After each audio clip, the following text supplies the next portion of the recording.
প্রশাসন রীতিমতো আগের মতোই এখন পর্যন্ত এসব ব্যাপারে নীরব থাকছে। ছাত্র দলের ব্যাপারে কনসার্ন জানানোর পরও ইমিডিয়েট যে অ্যাকশন নেওয়ার কথা ছিল সেটি না নিয়ে এখনো নীরব ভূমিকা খুবই দুঃখজনক। আসসালামু আলাইকুম রহমতুল্লাহ, সবাইকে শুভেচ্ছা জানাচ্ছি। বেশ লম্বা সময় জুড়ে 8টার পর থেকে বুট কালেকশন শুরু হয়েছে। এখন বুটকাস্ট 9টা 44 বাজে।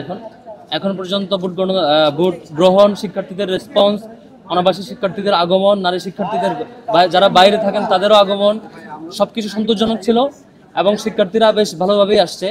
সবাই ভোট দিচ্ছেন, যার যার মতামত ব্যক্ত করছেন। আমরা বেশ কিছু অসঙ্গতিও লক্ষ্য করেছি। বুথের 100 মিটারের মধ্যে যেখানে লাইনে দাঁড়ানো হচ্ছে নির্বাচনের সেন্টার, ভোটিং সেন্টার, সেখানে 100 মিটারের মধ্যে লিফলেট বিতরণ বা এই ধরনের ক্যাম্পেইন সেগুলো নিষেধাজ্ঞা ছিল। আমরা দেখছি ছাত্র দলের দিক থেকে একদম লাইনে এসে ক্যাম্পেইন করা, লিফলেট দেওয়া, বিভিন্ন কাগজ দেওয়া, এই ধরনের অব্যাহতভাবে প্রত্যেকটা সেন্টারে ঘটেছে। আমরা কনসার্ন জানানোর পরও সেটা এখনো থামানো হয় নাই। এভাবে এগুলো আচরণবিধির লঙ্ঘন এবং যারা লাইনে দাঁড়াচ্ছে তাদের জন্য একটি বিরক্তির কারণও বটে। নির্বাচন কমিশন কেন ব্যবস্থা নিচ্ছে না আমরা জানি না, এখনো সে পক্ষপাতদুষ্ট আচরণ করছে। একই সাথে ইসলামী আন্দোলন বাংলাদেশ নামে যে সংগঠনটি, তারা অভিযোগ জানিয়েছে, আপনারা দেখেছেন ইউল্যাবে তাদের পুলিং এজেন্টকে বের করে দিয়ে ছাত্র দলের পুলিং এজেন্টকে অ্যাক্সেস দেওয়া হয়েছে, এরকম অভিযোগ তারা দিয়েছে। এটিও খুবই কনসার্নের জায়গা। এই ধরনের আচরণগুলো খুবই পক্ষপাতদুষ্ট আচরণ এবং প্রশাসন রীতিমতো আগের মতোই এখন পর্যন্ত এসব ব্যাপারে নীরব থাকছে। ছাত্র দলের ব্যাপারে কনসার্ন জানানোর পরও ইমিডিয়েট যে অ্যাকশন নেওয়ার কথা ছিল সেটি না নিয়ে এখনো নীরব ভূমিকা খুবই দুঃখজনক। এরপর আমরা ঢাকা বিশ্ববিদ্যালয়ের শিক্ষার্থীদেরকে অনুরোধ করব, এই ডাকসু নির্বাচন আপনাদের জন্য, সকল শিক্ষার্থীর জন্য, যে শিক্ষার্থীরা নিজেদের মতামত ব্যক্ত করতে আসবে।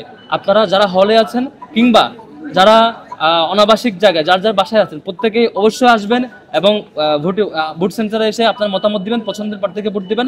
এই ডাকসু নির্বাচনে আমরা যেমন করে পরিবেশ দেখাবো, যে অন্যায়ের বিরুদ্ধে প্রতিরোধ গড়ে তুলে আমাদের মতামত ব্যক্ত করার প্র্যাকটিসটা দেখাবো, বাংলাদেশ সে পথে এগাবে।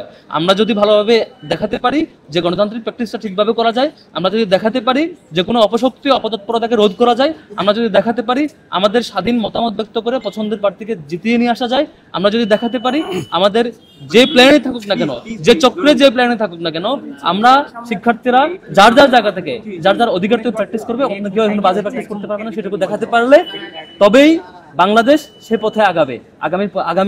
আগামী পথ চলায় বাংলাদেশ যত গুরুত্বপূর্ণ ইভেন্ট আসবে প্রত্যেকটা ইভেন্টেই সেভাবে আগামী বলে আমি প্রত্যাশা করছি। শিক্ষার্থীদের অনুরোধ করবো বাংলাদেশকে পথ দেখাতে, বাংলাদেশের আগামীর যাত্রাকে পথ দেখাতে প্রত্যেকে ডাকসু নির্বাচনে আসবেন, অংশগ্রহণ করবেন, শিক্ষার্থীরা ভোট দিবেন এবং ভোট দিয়ে আমাদের ডাকসুর যে সত্যিকারের যে প্রত্যাশা আমাদের এবং সকলের মতামতের ভিত্তিতে প্রতিনিধি নির্বাচন করা সেটি করবেন।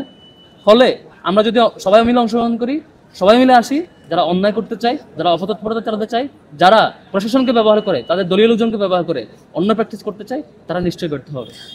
ফরাদ, আপনারা বলছেন যে আচরণবিধি লঙ্ঘনের একটা কথা বলছেন, আপনারা প্রশাসনকে জানিয়েছেন কিনা বা প্রশাসন কি বললো? আমরা বারবার জানিয়েছি, এখনো ব্যবস্থা নেয় নাই। এবং ইসলামী আন্দোলন বাংলাদেশ তারাও তাদের পুলিং এজেন্টকে বের করে দেওয়ার যে ঘটনা, ইসলামী ছাত্র আন্দোলন বাংলাদেশ তাদের পুলিং এজেন্টকে বের করে দেওয়ার যে ঘটনা, সেই ঘটনায় তারা বারবার ফোন দিয়ে জানিয়েছে, এখনো তারা সেই ব্যবস্থার ফিডব্যাক পায়নি। তারা একটু আগে জানিয়েছে তারা এখনো ফিডব্যাক পায়নি, কারণ তাদের পুলিং এজেন্ট এখনো সেখানে ঢুকতে পারেনি।